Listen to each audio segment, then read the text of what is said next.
फाटी आमी सीएमाक गेले, सीएमान आमकां 90% सांगले आमकां रिलीफ करता म्हणून. आनी आयज सीएम ना, सीएम आयज फाल्यां मेळपाक आमकां.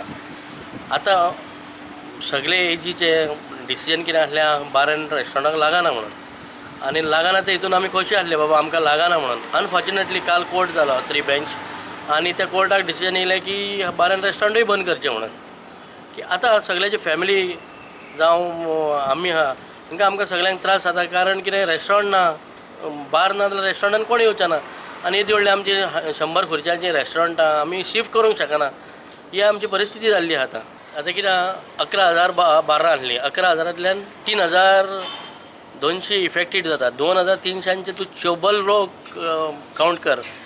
फॅमिलीज तेंच्यो, ओनराच्यो फॅमिली, स्टाफाच्यो फॅमिली. आनी अशें करून आमच्या वांगडा आतां बारीक ग्रोसरीवाले आनी कितें आसा बरें सॉफ्ट ड्रिंकवाल्या तेय धड्यार पडटले सगळे. कारण कितें आमच्या रेस्टॉरंटाच्या सकयल चिकनवाले आसा, भाजयेवाले आसा आनी कोणवाले आसा. अशें जर प्रत्येकाचें हें जाल्यार सगळ्यांक इफेक्टेड म्हणजे बाकीच्यो फॅमिली आतां इफेक्ट जातात. आनी गोवोरमेंटान खंयसून तरी कितें तोडको काडून आमकां कितें तरी रिलीफ दिवंकूच जाय ही आमची मागणी आसा.